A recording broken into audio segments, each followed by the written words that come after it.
हमने आपको वोट दिया था बदहाल हॉस्पिटल्स के बाहर चीख पुकार सुनने के लिए। हमने आपको वोट दिया था रिकॉर्ड बेरोजगारी में युवाओं की गुहार सुनने के लिए।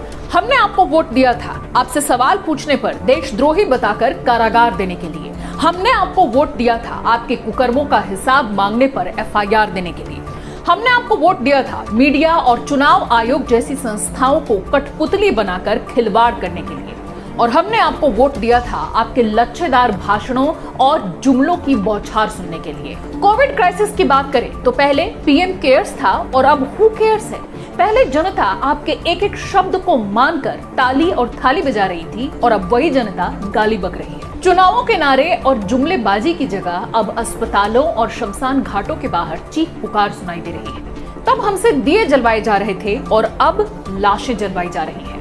पिछले साल सरकार लाखों मजदूरों और माइग्रेंट्स की सड़कों पर परेड करवा रही थी, तो इस साल शमशान घाटों और अस्पतालों के बाहर कोर्ट मार्शल करवा रही है। पिछले साल एक मदारी के इशारे पर हम बंदरों की तरह अपनी बालकनी अपने घरों में नाच रहे थे, तो इस साल उसी मदारी के इशारे पर चुनावी रैलियों में हजारों की भीड़ जुटाते चले गए। हाँ, हमने भी गलतियां की। हमने जब अपने राजा को निडर और बेखौफ देखा तो हम भी सामान्य होते चले गए। पिछले साल हम जमातियों को गोली मारने की वकालत कर रहे थे, मैंने भी की थी सीरियसली। लेकिन इस साल कुंभ मेले में हजारों लाखों साधुओं को बेड़िया धसान करके नहाते हुए देखते हुए भी हम उन पर मुंह दिखाई लुटा रहे थे। तो फिर हम आज इतना हो हल्ला क्यों कर रहे हैं? ये तो हमारा भी दोगलापन है, तो हमें तो और जश्न मनाना चाहिए। फिर आज हम अस्पतालों के बेड, वेंटिलेटर और ऑक्सीजन सिलेंडर, रेमडेसिविर जो भी उस दवाई का नाम है, ये सब क्यों मांग रहे हैं? मैं बताती हूँ। क्योंकि आज ये हमारे घरों तक पहुंच चुका है।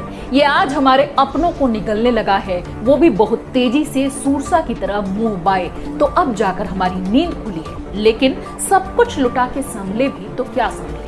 तो आप कहेंगे कि इतने बुरे वक्त में मैं ऐसी नेगेटिव बातें क्यों कर रही हूँ? तो मैं कहूंगी नहीं, मैं फिलहाल यही पॉजिटिव बात करने आई हूँ कि अब भी अगर हम पूरे देश से नेगेटिविटी को कम करना चाहते हैं, खत्म करना चाहते हैं, तो हमें अंधे, गूंगे, बहरों और अपाहिजों की तरह व्यवहार करना बंद करना होगा। अब से भी हमें संभलना होगा। कम से कम अब तो हम आम इंसानों की तरह सोचना शुरू करें, एक जागरूक जनता की तरह सोचना शुरू करें। हम सिस्टम से, सरकार से, प्रशासन से सबसे सवाल करना शुरू करें, क्योंकि अगर अभी सवाल नहीं किया, अगर अभी नहीं सुधरे तो फिर पीटते रहिएगा छाती। महामारी के बीच में सेंट्रल विस्टा प्रोजेक्ट में करोड़ों अरबों रुपए खर्च किए जा रहे थे और ब्लेम गेम चल रहा था सेंटर और स्टेट्स के बीच में ऑक्सीजन प्लांट्स को बनाने के लिए, लगाने के लिए।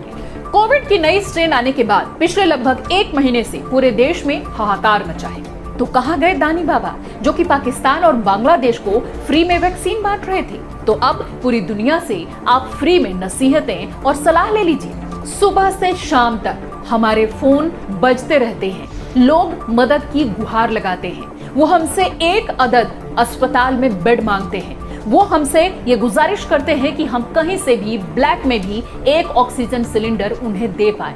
हम भी अपनी पूरी कोशिश कर रहे हैं, लेकिन ये नाकाफी हो रहा है। ज्यादातर लोगों की हम मदद ही नहीं कर पा रहे हैं, क्योंकि लाख दावे करें स्टेट के गवर्नमेंट या फिर सेंट्रल की गवर्नमेंट, लेकिन अस्पतालों में वाकई बेड नहीं है। ऑक्सीजन सिलेंडर ज्यादातर जगहों पर ब्लैक में बेचे जा रहे हैं।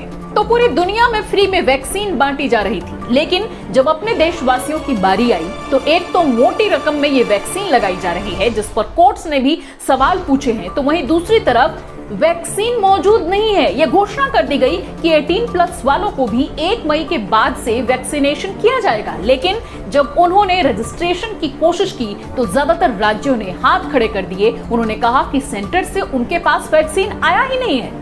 अरे तो किसके भरोसे ये घोषणा की गई थी? दिए हुए किसी भी नंबर पर हॉस्पिटल्स ने फोन उठाना बंद कर दिया है। वो एजेंसियां जो हेल्प के लिए होती हैं, उनके नंबर जो दिए जाते हैं गवर्नमेंट के द्वारा, उन पर भी फोन उठाना बंद हो चुका है। लोग परेशान हैं, सड़कों पर घूम रहे हैं, एक एक बेड के लिए तरस रहे हैं। उनके अपने परिजन उनकी आंखों के सामने दम तोड़ रहे हैं, लेकिन लोगों के पास इसका कोई चारा नहीं बचा है। हॉस्पिटल्स में मरीज को लेकर पहुंचो तो ज्यादातर हॉस्पिटल्स आधार कार्ड पर दूसरे स्टेट का होने पर उन्हें भर्ती ही नहीं कर रहे हैं, जो कि नियम के खिलाफ है। तो क्या हम भारतवासी नहीं, हम रोहिंग्या हैं जो अलग स्टेट का आधार कार्ड होने पर आप हमें एडमिट नहीं करेंगे? लेकिन सरकारें ढोल पीटने में लगी हैं कि कहीं भी किसी चीज की कमी नहीं है, हॉस्पिटल्स में बेड की कमी नहीं है, ऑक्सीजन सिलेंडर्स की कमी नहीं है, वेंटिलेटर की कमी नहीं है, दवाइयों की कमी नहीं है, वैक्सीनेशन की कमी नहीं है। तो क्या जनता झूठ बोल रही है? तो क्या जनता जानबूझकर मर रही है? क्या जनता जानबूझकर शमशानों के बाहर अपने परिजनों की लाशों को जलाने के लिए लाइन लगाकर खड़ी है? मैं खुद कई हॉस्पिटल में रिपोर्टिंग के लिए गई हूँ। हॉस्पिटल्स के बाहर लंबी कतारों को देखा है। लोग इस इंतजार में खड़े रहते हैं कि शायद कोई पेशेंट वहां से डिस्चार्ज हो तो वो अपने एक पेशेंट को 8 घंटे, 10 घंटे, 12 घंटे, 24 घंटे बाद उसकी जगह पर एडमिट करा पाए। लेकिन ऐसे वक्त में देश की सरकार को देश के लोगों की नहीं बल्कि अपने इमेज की पड़ी है। सोशल मीडिया से तमाम पोस्ट डिलीट किए जा रहे हैं, तमाम अकाउंट्स बंद करवाए जा रहे हैं जो कि सरकार से सवाल पूछ रहे हैं कि कहीं पूरी दुनिया को इस बारे में पता न चल जाए, कहीं पूरी दुनिया थू थू ना करने लगे। यानी अपना इमेज बचाना प्रायोरिटी हो गई है फिलहाल इस सरकार की। जानकारी के मुताबिक हाल फिलहाल में केंद्र सरकार ने लगभग 50 ऐसे ट्वीट डिलीट करवाए हैं या अकाउंट से बंद करवा दिए हैं जो कि कोविड को लेकर के सरकार से सवाल पूछ रहे थे। दावा किया गया कि फेक न्यूज फैलाने वाले ट्वीट्स को और अकाउंट्स को बंद किया गया है, लेकिन हकीकत क्या है ये आप खुद से पूछिए। जाहिर है ज्यादातर न्यूज चैनल सरकार को बचाने, सरकार की नाकामियों को छुपाने और उल्टे विपक्ष से सवाल पूछने में ही लगे रहे और नतीजा हुआ कि हालात बद से बदतर होते चले गए। लेकिन अब पछताए होत क्या जब चिड़िया चुग गई खेत। लेकिन मीडिया ने भी बहुत शातिराने अंदाज में मोदी जी से सवाल ना पूछकर, सरकार से सवाल ना पूछकर विपक्ष और खासकर अपने प्यारे राहुल गांधी से सवाल पूछना चालू रखा। लेकिन वो ये भूल गए कि अगर हमें राहुल गांधी से सवाल पूछना होता तो हमने उनको पीएम बनाया होता, मोदी जी को नहीं। लेकिन देश के न्यूज चैनलों, अखबारों, मैगजीन्स, इन सबको तो मैनेज कर लिया गया, लेकिन इंटरनेशनल मीडिया को चुप कराना इतना आसान नहीं था। फिर क्या था? ऑस्ट्रेलिया से लेकर यूरोप तक और यूरोप से लेकर अमेरिका तक तमाम न्यूज चैनल्स और अखबारों ने भारत सरकार की कलई खोलनी शुरू कर दी। कोविड में मोदी सरकार के गैर जिम्मेदाराना तरीके के लिए पूरी दुनिया की मीडिया ने भारत सरकार की, मोदी गवर्नमेंट की आलोचना करनी शुरू कर दी और इस तरह से कलई खुलकर पूरी दुनिया के सामने आ गई। लेकिन इसमें कुछ पॉजिटिव भी हुआ। दुनिया के कई बड़े देशों ने भारत की बदहाल स्थिति को देखते हुए मदद का हाथ आगे बढ़ाया है।